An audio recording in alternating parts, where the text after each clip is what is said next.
Hi again, everyone. I'm Steve Clemens. I'm editor-at-large of the National Interest. And before we get going, I want to say 2 rounds of thanks. One, to the simultaneous translators who do an incredible job, even with someone like me. Give them a big round of applause. It is really tough work. And second, to Ebtisam Al-Atkebi and her entire team. Thank you for a really wonderful conference. So our job right now is to, we've had a session on the United States, which I was pleased to be with. We had China looking at its grand strategy in place in the world. Now we're going to look at Europe, and this is framed as Europe's security dilemma. I would frame it as, what are European security dilemma? What are European security opportunities? Why is it always negative when you have to talk about Europe? So we're going to find out in a moment. But we have a fantastic panel with us. Just to my left, we have Nikolai Mladenov, who is Director General of the Anwar Gargash Diplomatic Academy here in Abu Dhabi. And to his left, we have Helga Maria Schmidt. She is President of the European Institute of Peace. She's Vice President of the Foundation Council of the Munich Security Conference Foundation. And she's, most importantly, former Secretary General, well, not most importantly, but former Secretary General of the OSCE, of the Organization for Security and Cooperation in Germany.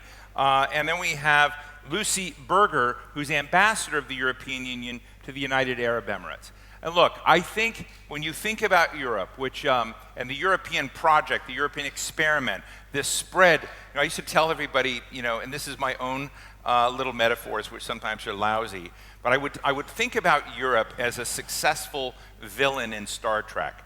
That if you remember the old shows of Star Trek, there was the villain called the Borg. And the Borg basically assimilated other cultures and identities, made them all the same. It's kind of like the acquis communautaire, spreading and spreading and spreading. But it basically built, harmony. It built common purpose. But the problem with the Borg is that if you didn't join, then you got wiped out. But Europe is, of course, not doing that. Europe has, I think, been a very, very important generator of stability, security in Europe. It has spread values, I think, very successfully, much more successfully than the United States has in many ways, in my view. But there's a lot of questions right now as you look at the rise of populism, as you look at sort of a kind of old-style wars and old-style spheres of influence wannabes turning the switch on, particularly in your eastern flank. And there's also new, your significant security partner is behaving differently and has different characteristics in what it wants, particularly under the leadership of President Trump in the United States. So Europe has a lot of challenges going on internally. So I want to have a little conversation with all of you. We're going to make sure we go to the audience as well to think. But let me just start out with Maria for a minute, with Helga, and ask, what is Europe's grand strategy? Because I hear about strategic autonomy. That doesn't sound like strategy to me. It just means, we're trying to go forward with a little bit more independence. But what is it actually trying to do? What is Europe for? Thanks a lot, and I would also like to join you in thanking our organizers for this wonderful conference. And let me say, Europe is not a villain. Europe is a force for good. I mean, you have introduced all my titles. I was also Secretary General of the European External Action Service for a long time, and that's the most important one. That's the most important, indeed. But and Europe has a strategy. I mean, you're right. We live in a world of global transformation. It's probably a particular moment of reckoning for Europe, but Europe has woken up, also because of the lack of transatlantic certainties, to put it nicely, also because we have seen war return to our own continent. That is ongoing. And we have a strategy. I mean, if you listen to the President of the European Commission in her State of the Union, her message was clear. This is a fight for the future of Europe. It's about European independence. And I can go in all the projects. I mean, we have had, and talking about hard security now, because I think this is what you are aiming at, we have had projects for a long time, but nothing like the 800 billion support for the European defense structure. We have a drone wall initiative, we have the Eastern Flank Watch. We know that we need to fulfill the historic shift from the failed 1954 European Defence Community to a fully operational defence union by 2030. A lot of money is being leveraged in my country, in Germany, EU-wide, and lots of concrete projects, and we want to do it with our partners. And so yes, we are a force for the good. We still project values, democracy, but we also we have also understood the necessity for defense to become a strategic priority, and I think that's the new momentum. So let me take it a step further, because as you headed the European Essential Service, am I framing that right? European External Action Service, European Diplomatic Service. So others I knew, like Pierre Vémont and others that were there early on, that I'm sure were colleagues of yours. Pierre was one of my predecessors. In creating this service, I think it gets at a fundamental issue that many people like me are interested in, which is, when did the collective identity of European diplomacy, of security, of a kind of European ethic that was bold and trying to assert itself about something without necessarily a US security blanket, is that there now? It's for sure there. I mean, as I was saying, I think it's not entirely new. I mean, we have had structured cooperation in the past. We have the discussion about strategic autonomy, which doesn't mean decoupling, by the way. It just means that Europe wants to pursue its policy objectives according to its own interests. It's a bit like what we heard from Anwar Gargash earlier on about UAE, and I can fully align with that. But I think that for sure, I mean, let's say less certainties, or let's say the US being very clear that Europe has to take care of its own security, but also Russia's war against Ukraine. I think this has been defining moments.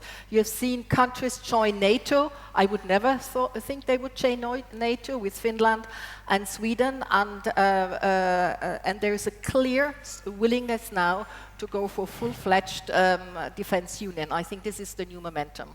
Lucy, things seem to have stabilized a little bit in terms of President Trump's criticisms of NATO. There's been sort of a victory lap with the Secretary General of NATO on all the commitments in security guarantees, 5%, in some cases, 3.5%, I guess, real security stuff, and 1.5%, other kinds of expenditures in the security bracket.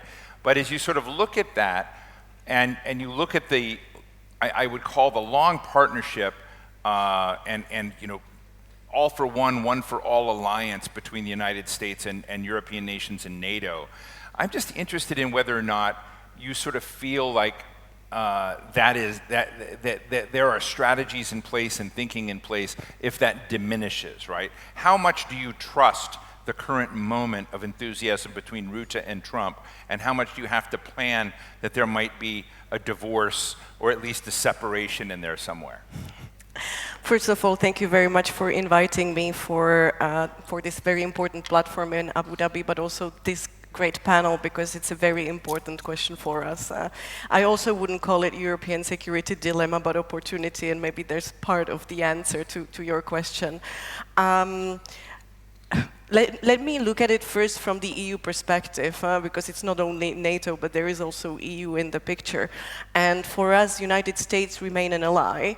We believe in the transatlantic relations. But at the same time, we have to recognize that we need to take care of our security and defense ourselves, and definitely more than we did in the past. And you call the European Union or European integration a project, which means we actually constantly continue adapting and evolving. And that's also part of the European integration and of our identity in a way. We are far from what we started in 1951, which was a peace project, but through economic cooperation. And now we're doing things, if you thought about it, 3 to 5 years ago, were unthinkable, which is actually a defense policy. So how much do we trust it? We trust it. US is an ally, but at the same time, there's recognition that by seeing ourselves ourselves as a peace project, we underestimated the need to actually invest in defense and security, and the recognition that there has been a gap is there now. So currently we are at 2% of the GDP investment in defense. We continue increasing, and we increased, I think, in 2024 from 200 billion to 320 billion euros when it comes to defense. We continue reforming. Of course, we work with NATO. We have member states that are joining NATO, but we need to complement it, and we look into increasing our spending. We continue being very clear where our priorities are. So I think that we can trust it. Do you get kind of tired of President Trump punching you? Is he, though? Huh? Is he? Have you turned on the news lately, the tariffs, or I'm not being facetious here.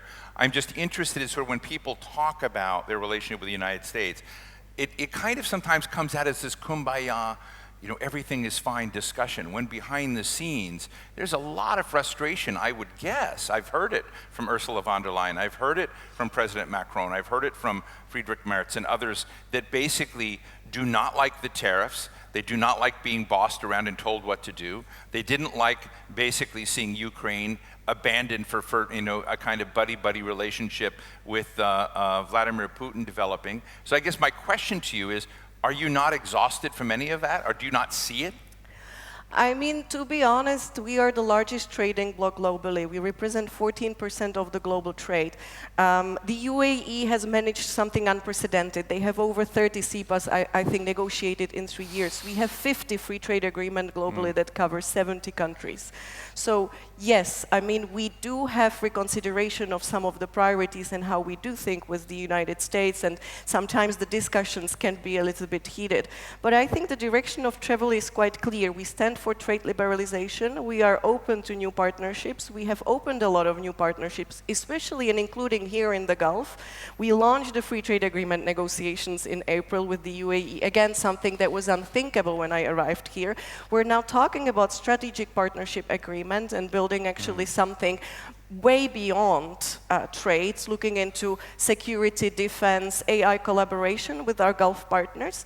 We are doing and holding summits all around the world with Latin America, with ASEAN, with different partners, with African Union, because the world is changing, and I think this is actually about changing geopolitical powers and circumstances.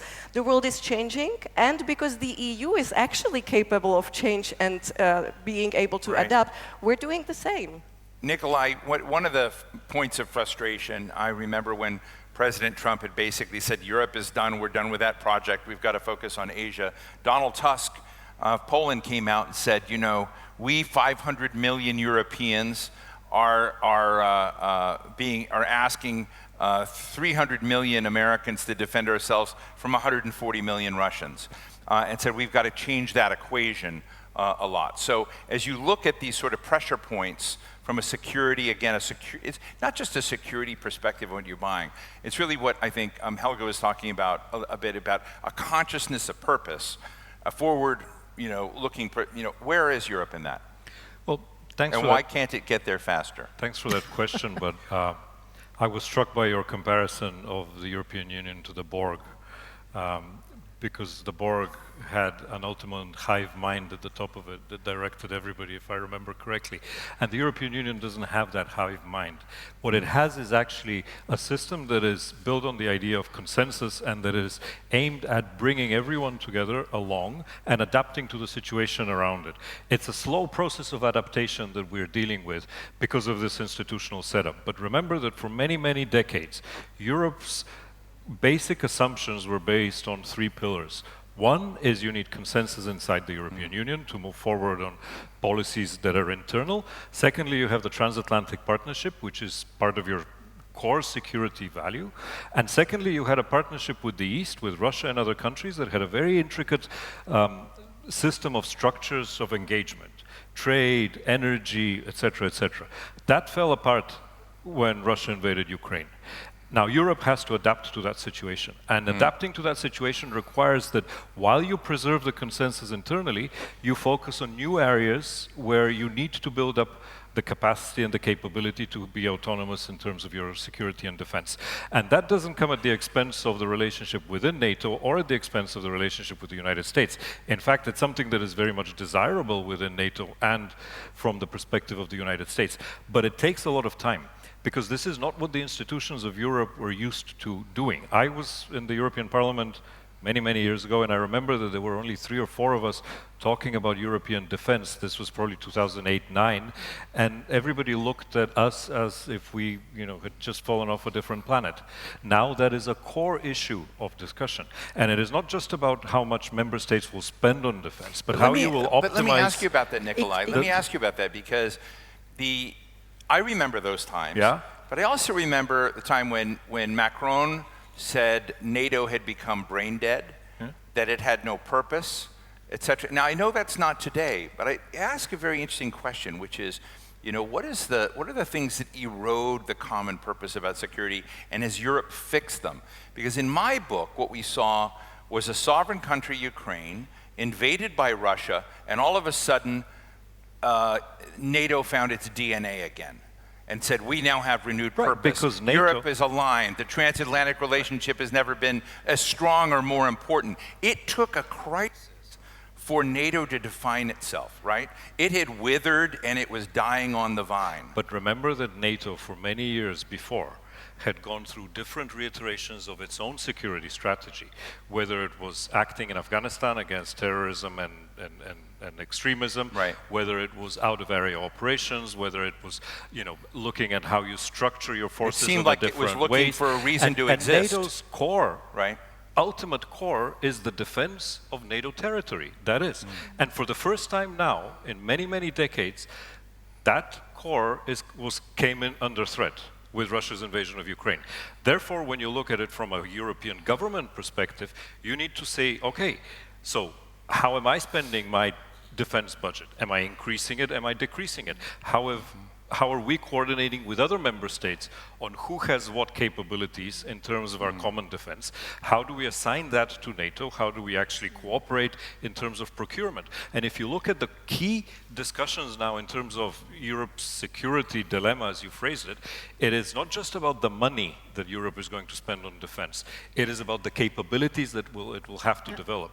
Because whether you buy it from America, from the UAE, right, from Korea, that's one aspect of it. You need to develop your own capabilities, and this is a completely new structural development, right, for Europe that was not there, right, for many years. No, I fully want to agree and maybe add another point, because you asked us why is it taking so long. And you will remember, Nikolai, I think in the EU we have been making the case for a long time to go for pooling and sharing. Yep. NATO calls it smart defense, joint procurement. I think this has been the issue, because you are right, it's not only about the money. Europe still affords the luxury of having like 170 weapon systems. The US had 30. Or I always give the example of 17 or 19 different types of tanks in Europe versus one in the US. Now it's sensitive, because if you give up your own defense industry, of course you have to rely on your neighbors. So there are commercial arguments, other arguments. But I think this is now the big step forward. I think this is happening now because there are many projects that actually encourage joint procurement. Also, like take ELSA, the European long-range strike approach, the missiles that are being developed between Germany, France, I think Poland and Italy. So this is I think the big step forward. Yes, it takes time, because it takes time to develop it, but it's happening, and precisely what you said also. So Europe is about to become the hottest place in the world in terms of arms sales, arms production, defense industrial production. It's going to become way bigger and better. You kind of wander around the Middle East for a while. You'd always see these Lockheed Martin and Northrop Grumman and Boeing people, everybody trying to sell systems. But you're going to be the biggest buyers, the biggest producers in the world. Are Europeans ready for that? from an identity perspective, Helga? Well, you ask, yeah, I think yes, and this is also, of course, because of the ongoing war against Ukraine. I think this is sometimes we have had a very good discussion the other day when we were in Saudi Arabia. Is that sometimes it's difficult for countries outside Europe to understand what this means for us. And Right. I said earlier. Well, I'm just be pointed. I'm going to be blunt. I think a lot of us look at Europe as a place, it's where the green movements thrive. It's where we're constantly reminded about climate change, radicals, the anti-nuclear movement in Germany, etc. And so, are you ready? Is Europe ready to be a national security gladiator? I wouldn't put it like that, but I think Europeans are ready to defend themselves. Yes. And this is the task of governments also to explain, but it's happening. It does not go at the expense, of course, of Lucy, you're winking. Of climate change. Climate change remains a big challenge, of course. It does not go at the expense of all the rest we're doing. It's difficult because Right. also it cannot go at the expense of social development. I mean, Europe is probably the continent, I think, with the most impressive social development if you take post-war Europe. And we have to be honest, this was also thanks to the US protection when it comes to defense and security. So this is now why you could also call it wake-up call, etc. But it's challenging, but I'm quite confident it's happening. Lucy and Nikolai? Yeah, sure. I want to step in as well. For sure, our citizens want to defend our European civilization values and principles, and I think often this is seen as something it's being promoted as something that we've been forcing on others. But in fact, most important for us when we talk about European values is to maintain them within the European Union for our citizens. Now, defense and security has become part of the equation, but our priorities have not changed. If you look at climate action, in fact, that has become an energy security issue as well, right? With Russian Federation weaponizing the supplies of energy to the European Union, we have immediately kind of accelerated, in a way, actually, our renewable energy and sustainable energy transition. We dropped from 45% of energy supplies to Russia to 19%. And we continue, and we want to actually not have anything in a couple of years' time. I think last year, 47% of the electricity generation in the EU was from renewable energy, which means in fact, we try, and I think this is the history of European integration, which I studied, we actually try to seize every big crisis into integrating more and into, in fact, accelerating towards the priorities that we want to have. And I think security and defense policy in the European Union is having exactly the same effect. Nikolai? Well, I think Europeans increasingly want to defend their countries. And the more that they see a threat coming closer from the east, the more that percentage will be in society, and that will influence domestic politics. Now, that's visible, I think, currently mostly in the frontline states that are to the east, closer to Ukraine, perhaps less in Western Europe or parts of Western Europe. But as you know, you have other factors that come into this, outside interference in elections, all of these manipulations that are happening, somebody funding far-right movements, etc.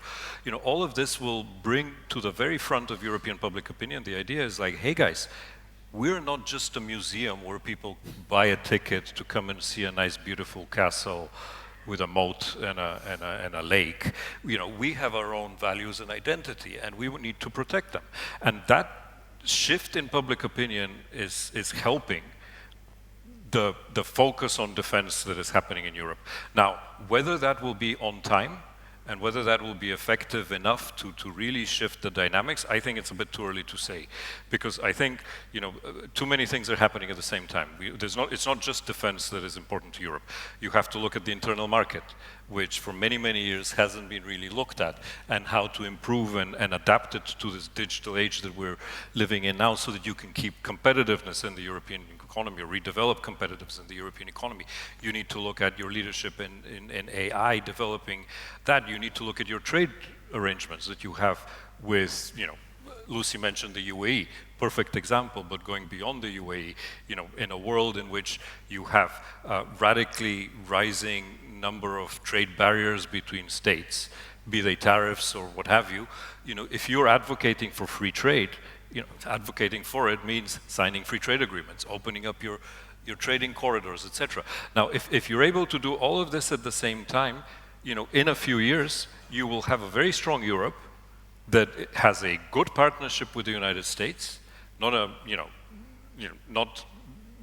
different from what it was in the past, but a very good partnership with the United States, and potentially, I would argue, an opportunity to have an amazing partnership with the countries in the Gulf and the Mediterranean as part of your immediate sphere of interest. Now, that is a very, very slow process. And it is not part of a master plan. It's more of a reaction to what is happening around you and building on that reactions. But that is where Europe is really good at. It is really good at, and this is something that is often misunderstood, it is really good at slowly and quietly adapting to the environment and coming up with new mechanisms and new ideas to work with. So, Nikolai, one of the challenges, I think, for many of us that have an offshore view of Europe is grappling with exactly what you just talked about, is that something like the Ukraine conflict is felt differently in different parts of Europe. I'm on the board of or the advisory board of Globsec, which is used to be a Slovakia-based organization until Slovakia decided they're not that welcome there and then moved them because of a rise of populist movements. But it talked a little bit about the fact that Western and Eastern Europe feel the tension, the decibel level of concern differently. But another thing that's happening there is happening in the United States, I think it's happening in the UK, many other places of the country, is this rise of populism. And so as we talk about Europe, sometimes it's hard to know what is Europe, what is the us or the they that we're talking about. Condoleezza Rice, of course, the former Secretary of State, has this great line, it haunts me a little bit. She said, she worries about the four horsemen of the apocalypse. She calls the four horsemen populism, nativism, isolationism, and protectionism, and they said they often ride together. Exactly. Well, guess what? Everybody today is dealing with protectionism, isolationism, nativism, and populism. I'll never forget when I ran into former Ambassador John Bolton, who has since been indicted, but he was going up to the Senate to talk to senators. This is John Bolton, of all people, talking to them about how dangerous it was to tilt towards isolationism. And so, that we sort of see evolution out there. But I am interested in this other dimension, which is not just Europe versus external threats, but Europe dealing with its own internal character. Great question. Europe, however, has, I think, intricately very sophisticated mechanisms to try and deal with this. One is you have national elections at a national level, and those vary country to country. We just saw what happened in the Netherlands a few weeks ago. We remember what happened in the Netherlands 2-3 years ago when they had the rise of the far right. Right. Then you have the level of the European elections in the European Parliament, where you're actually, so think of these as different ways of letting steam out of all of these threats and being able to deal with them at a different level. Then you have on top of the European Parliament how you compose, the member states composing the European Commission and the Council, etc. So you have different levels in which, these different interests can be accommodated and guided in a constructive manner. Now, this is an optimistic scenario for Europe, and it doesn't often look like that. You're definitely not an Nixonian realist. That is an optimistic scenario for Europe. The pessimistic scenario is that this whole system falls apart under the pressures of populism and far-right radicalism. But for now, I think, the buffers that have been built that can be strengthened in certain parts of them are actually strong enough to deal with these threats and to accommodate them. That doesn't mean that policy is not going to shift. I mean, the debate on migration in Europe has shifted over the last decade quite visibly. The debate on defense has shifted quite visibly. If you look at the structure, the representation in the European Parliament today is very, very different from 5, 10, 20 years ago. So, but the accommodation of these interests is where I think the strength of Helga, the union I would love to still get yours and Lucy's thoughts on this, but I want to add one thing. One of the moderators who's frequently here in Abu Dhabi is Ed Luce. Ed is a U.S. commentator for the Financial Times, but he's written this book on Zbigniew Brzezinski. It's called Zbig. And if you read this book, which I've read it, it really is big deal was helping to break up the former Soviet Union by pulling levers on national identity and creating internal tensions inside the Soviet Union, and to reawaken this nationalism, this sense of identity, and waking up some of these horsemen I just referred to. And I'm just wondering if we're being Brzezinski'd back. Is Europe being Brzezinski'd back by external players? Is somebody, in your view, helping to manipulate this aggravation of tensions over identity? I think there's certainly something to it. And indeed, and I wanted to add, and this goes in the same direction, is I think what's new also is the impact of disinformation, fake news. I mean, even sometimes it's deliberately steered from the outside. I mean, there's the great book written by Anne Applebaum on how autocratic regimes around the world join forces. Also, not only to undermine, let's say, certain countries, but also to undermine multilateral institutions. I mean, this is for me one of the biggest challenges. I mean, I think Ebtisam in her a great opening speech asked the question, do we need a new San Francisco conference? I think we have every interest in protecting the UN Charter, the Helsinki Principles, etc. It's all there.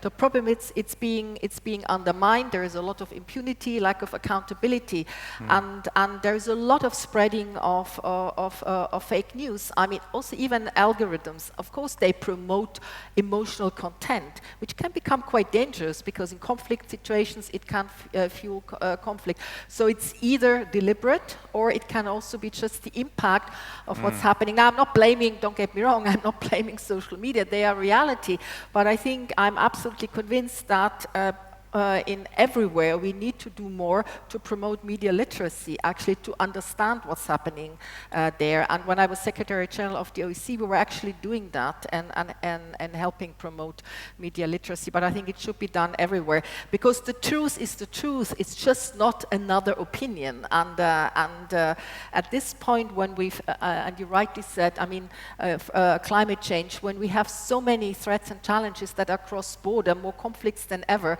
International cooperation is more needed than ever, and we need functioning multilateral organizations and institutions. Lucy? Yeah, I want to speak to that actually. You might not be able to tell by my name, but I was born in communist Czechoslovakia actually.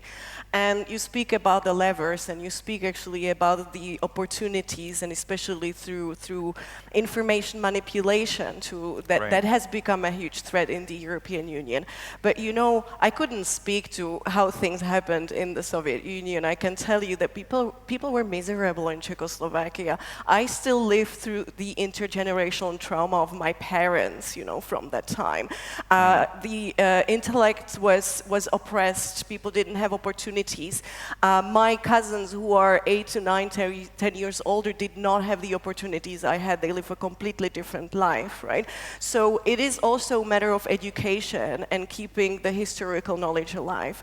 On the contrary, if you look at the European Union, unlike, in my opinion, in the Soviet era, there is a lot of good that people have from the European Union. And as much as we criticize things that sometimes do not work perfectly, and sometimes it takes us a long time to take decisions, and sometimes it takes us a while to actually start moving, there is a lot of good that we take for granted and that we are way too used to having for us, that people would be a little bit uncomfortable to actually start losing it or lose it all at once. So we work on our internal issues, and I think we've been doing much better in that, and we've been becoming faster in addressing the concerns. We look into our competitiveness compass, we try to close the innovation gap, we try to see how to give better opportunities to our private sector to really thrive and to materialize on amazing research that we have actually in the European Union. On the example of the European Green Deal, we engaged with the private sector, and we actually try to simplify in a way that it doesn't represent major obstacles for them to actually thrive, and at the same time they are able to deliver on the ambitious goals. So we are adapting, as I said since the beginning. We're addressing the difficulties or even actually the disparity between some of the regions in the European Union and those that are a little bit better off, and we work together. And I think that was actually the problem in the Soviet Union. What good things did you actually have for a number of the people that decided to pull apart? Let me ask you another question, Lucy, about this security dilemma or security trap or whatever that Europe may define itself as. Do you look at the AI race as a consequential one? AI race, of course, is a very important one. How important? Is it like existential? Who dominates AI?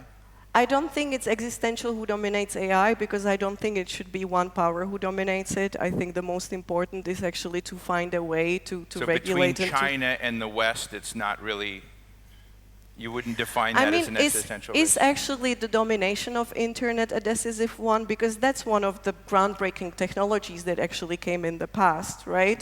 And we're still arguing who will be in charge in a way. And then you have competing internets. When it comes to AI, I think there will be more leading powers. And the question is how they will learn to work together to materialize on it. I mean, Helga, I saw you get excited with that.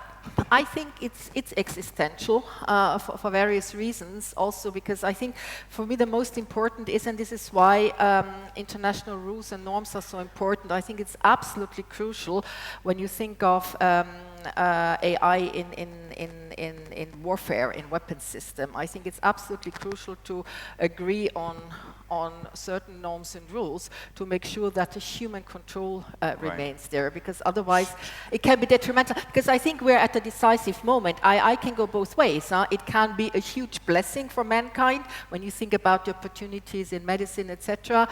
Education for all these children who live in war-torn societies, but then also it can go the other way. And the other thing is, and this is where I would be a bit more, I think Europe needs to do its homework, is that Europe has great talent when it comes to AI research, but we have to commercialize it. We have to scale it up. And this is why I personally think we need a full-fledged capital market union, because that's the issue. It's too fragmented, and this is why the talent sometimes goes elsewhere. But I think I'm also confident. So the reason I'm asking about this, I'm trying to surface an interesting contradiction. And we heard this morning about Abu Dhabi and the U8, well, it was actually Dubai, with a huge project academy in AI, the United States, UAE, and I suppose other regional players, creating this huge capacity here. But I think a lot of Americans, I put this in the American side, basically believe that Europe doesn't understand its strategic significance in the AI race, that they don't understand that they're a regulatory super state that is getting in the way and is becoming a ball and chain around the AI efforts of the United States. And I'll tell you, I mean, I find that interesting, it could be wrong, but the view is that Europe is failing to understand the existential dimensions of this moment with China by regulating LLM models, by regulating what goes in, what can be considered as part of the learning model, when China has no limits at all on what it basically puts into its models. And so if you talk to Meta, you talk to Google, you talk to the major super carriers in this space, they all say if we went with what Europe design has, or if the US were to become controlled in that way, we will lose the AI race. So I'm just interested in whether or not there's consciousness of the significance of that and this tension, that the fact that in such an existential race we have such huge differences. Nikolai? Well, I think it's a question of what you put at the core of what you believe to be your interest. And I think in Europe's case, it is the question of data protection, and that has become probably the most important aspect, personal data protection, that is leading this debate. And that's a different model from what you have in the US or China. Yes, it probably means slower development, and I would also argue that that needs to be reviewed very significantly if you're looking to catch up against the Chinese and American innovations. But I think also you don't underestimate the level of talent that is out there still and Yeah. that is capable of doing things. Exactly. Because if you look at, we talked this morning about UAE and the US and China, but the UAE is the country that is outside of Europe investing the most in AI in Europe in terms of Mubadala's investments in France and data centers, etc. And that, I think it's, you need to look at how these models develop around the world, but the basic dividing line will be who has access to it and who is left outside of, who doesn't have access to it. And to me, that is something that Europe needs to find a way of bridging as well. Because if we end up in a world in which America, Europe, China, Gulf, the rich, quote-unquote, part of the world has access to AI, and quote-unquote, the poor part of the world doesn't have access, we're going to be in deep trouble. And it is part of Europe's global responsibility, as well as China and the United States, is to come up with how we're going to make sure that everybody is included in this process in the future and nobody gets left behind. Because we're looking at, I was looking at the conference room just now and thinking if we have this conference in 50 years in the same room, the people here will be very different because the people who will be inhabiting the planet in 50 years are going to be much different from us. They're going to be wired. Sorry? They're going to be wired, more wired. They'll be more wired, but they will certainly be, Sub-Saharan Africa is going to be 4.5% bigger than China. Sure. So it's just that as part of the whole equation of change. In our next few minutes, and I want to go to the audience, I remember interviewing Wolfgang Ischinger, your former chairman of the Munich Security Conference, during the first Trump administration. And he had come up with this word, I think it was his, but Helga, maybe he stole it from you, called westlessness, America's westlessness, that it was becoming detached from a kind of Western identity and going in a different way. And this word went around quite a bit, for a little bit. Then we had Biden come in, now we're back to Trump. And I think episodically, Trump shows love to Europe, and then Trump beats up Europe. I'm just interested in what is, to get back to the security framework, what does Europe do if it has a kinetic conflict, if the Russian machine continues to go, and you've got this going? What does it look like and feel like if the United States doesn't have your back? But again, I think we should not focus too much on the US. I think Europe needs to take care of its own security, and this is what's happening. This is underway. I mean, this does not mean that we will not work with the US or with others. I mean, what we are building also in the European Union is a lot more strategic partnerships. I think you mentioned the free trade agreements, and they are indeed accelerating. But what Europe is offering also is agreements that combine security with other elements, because we believe also in the broad concept to security. It's not only military security, it's also hybrid, it's cyber, but it's ecological, it's the human dimension. And I think this is what's happening, irrespective of who is now sitting in the White House. But if I made just one more point on AI, because I think you asked the question, I think the Europeans are realizing, I think, the challenge. What needs to happen, and this is happening, is the scaling up of the hardware, so to say. Still, I think you need the rules. I mean, this is the Biden administration had an ethics-based approach, and given the challenges out there, I think a human-centered, ethics-based approach is right, and also Nikolai's right. I think this concerns everyone, and this is why we have every interest in promoting capacity building. So to leave no one out there, this is what Secretary General of the UN has been saying. If I may, I want to get Lucy's view on this other issue about security, but if I may just throw this in there, because I'm deeply involved, but I think it's going to hit you in Munich and your various roles. I think the battle is between those in the United States who've gained ground very rapidly on what's called permissionless innovation in AI versus what they see in Europe is permission-only innovation in AI, and that's creating enormous amounts of tension between those people at the cutting edge of that. And I think there are risks with permissionless innovation. but the view is that China is racing so quickly that it's better to respond after something is broken or that there's a risk. I think that's the debate. But China is very smartly promoting cooperation, for example, on AI in infrastructure. Right. So they are promoting international collaboration. So I'm not here to defend China here, but just to say that this is not only about research with any limits. I think you need a good middle ground. Of course, if you have, and I'm also quite impressed with what's happening in this country. I remember when I was here for the last Syrian Bus Forum, I had a roundtable discussion with students, mostly female students from Al Khalifa University. They were very, very impressive. So the way AI has been mainstreamed in education, for example. So I think that's all important. But you need both. You also need a certain amount of regulation. Lucy and Nicola, I'd like to get a snapshot on this security question. Sort of like, we always had Article 5 held up there, all for one, one for all. But what if it's Article 5 with a little bit less of one of the key players? Sorry, what do you mean? What I mean is that Article 5 really isn't Article 5 anymore if the United States doesn't fully... Donald Trump and the Trump administration have thrown into question whether or not the US will be fully active in some of these security questions. I found it very interesting with the penetration of both Polish and I think Romanian defense. They were not US fighters that went up, there were other fighters. I mean, so I'm just interested in whether or not that realization, that possibility that there may be kinetic conflict for Europe without the United States backing you up? Well, I think we've been discussing here for almost 1 hour that in fact it's not about that realization or the possibility, but about actually realizing that we have underestimated our security and defense and that we actually do want to step up.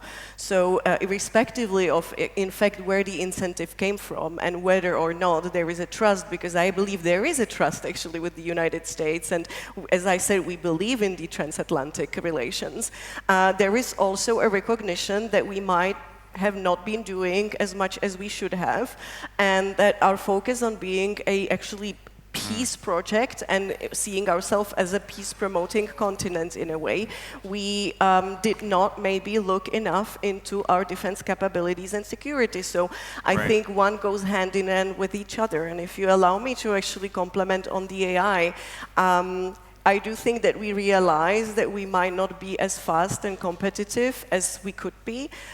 We are not ready to give up on our values, and we are, however, becoming more flexible in doing so. So the regulatory framework towards the AI, you might notice, is a little bit different because we don't regulate everything to the last dot, but rather look at the risk-based approach, and we try to regulate a little bit more what we see as actually existential threat, and then be a little bit more open when it comes to use of AI that enhances, for example, our living experiences. But at the same time, we are a pretty large market for potential AI use, and this is why others are incentivized in working with us. You got 500 million people. You better, own it. That's great. Nikolai?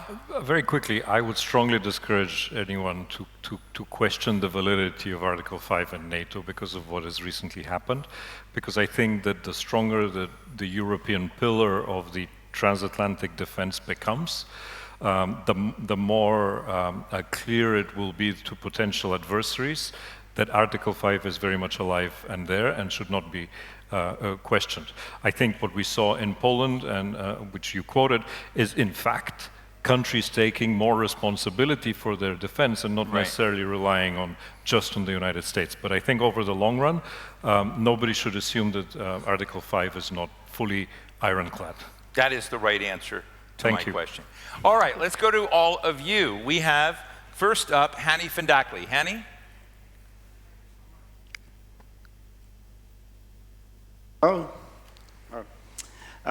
Thank you very much for a very good and excellent, rich discussion. My question is about the European Union economy. We spent a lot of time speaking of security. Between 2005 and 2010, the European GDP was roughly equal to that of the United States, and more than double that of China. By 2024, the European economy is only 55% of the US economy, so it slid quite a bit, and is about 20% lower than the size of Chinese GDP.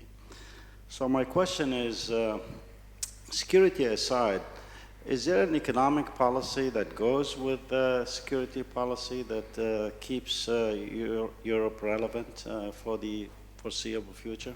Helga? It's probably more for the EU, but I can start. Is yes, the answer is yes. I think I already mentioned the State of the Union speech of the President of the Commission.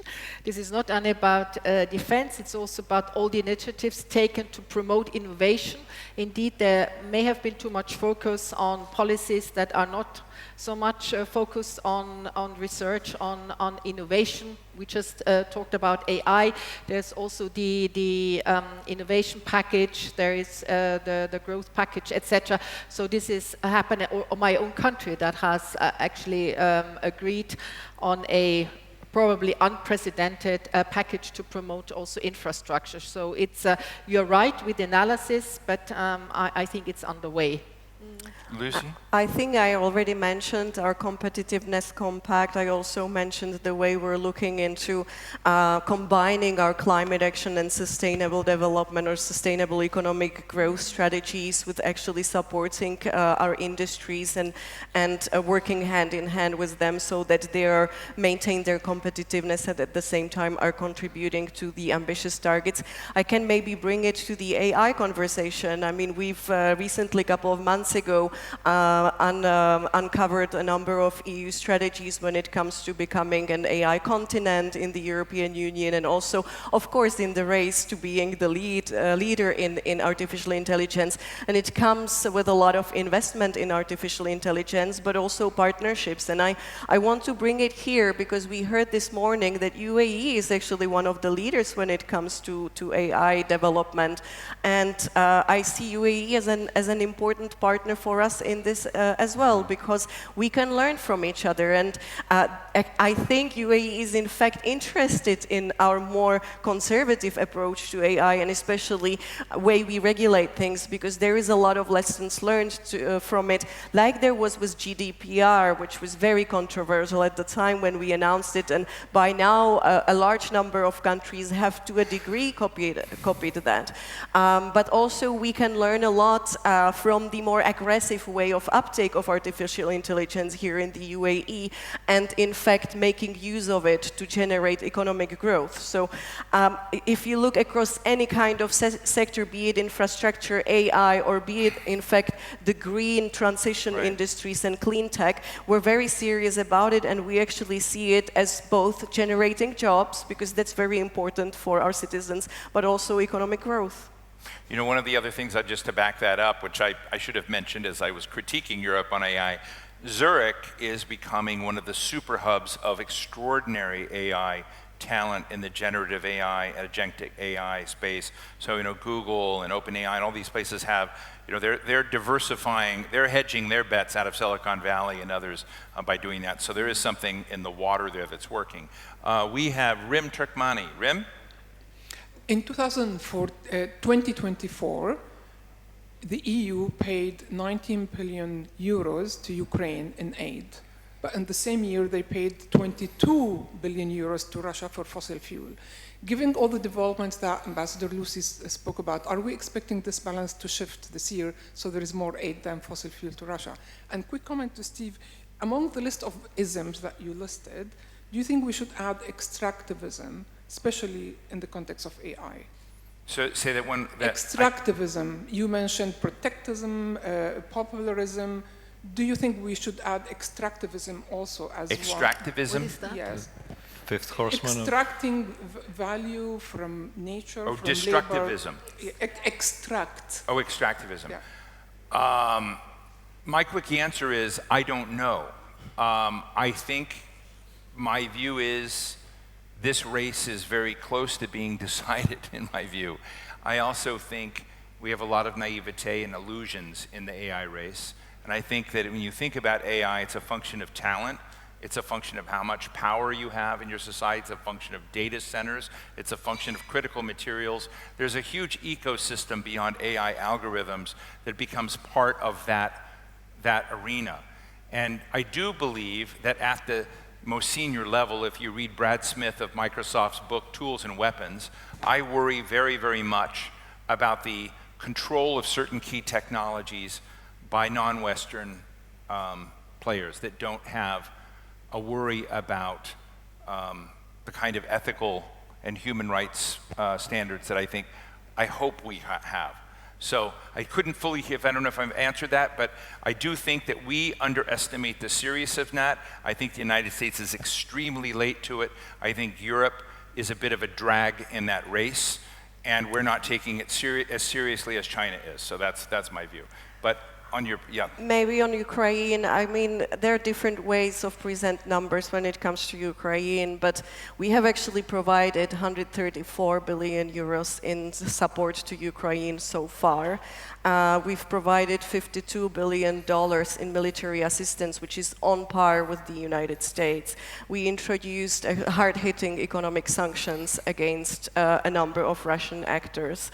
As I mentioned, we dropped our energy supplies to European Union from 45% of our energy to 19%, with the aim to actually drop it to zero, I think, by 2027, but I'm not sure if I remember everything accurately. At the same time, we're looking into investing further also in our own capacity, which of course helps us to develop our European defense industry even further. And by the way, we actually do have European defense industry. It's not like we're starting from scratch. And that will further translate also in our further work with the Ukraine, because we're not going anywhere. Nikolai. Just very briefly on the first question on the economy, yes, the numbers are correct, but remember that during this period we saw the largest expansion of the European Union in its history. We saw the British exit of the European Union. So there's no, and this has factored into it, but let's not also beat about the bush. Europe has lost track of the need to be competitive. And we've seen this very clearly admitted at all levels in Europe, including in the Draghi report. And that means that we need to clean up the internal market, make sure that the internal market, which is the biggest source of Europe's internal competitiveness, functions better, adapted to the new realities of today. We need to look at the obstacles that have been left in place for the free movement of people, capitals, etc., the four freedoms in Europe, and we need to be able to look at the new global economy and find our partners there. So both internally and externally, Europe has a lot of things to do to rebuild its economic powerhouse. Great question, Rim. Mohammed Baharoun. Good afternoon, everyone. Thank you very much for a very exciting session. Ambassador Lucy, I was really interested in the way that you were comparing the 50 FTAs that Europe has got with the 30-something CEPAs that the UAE is developing.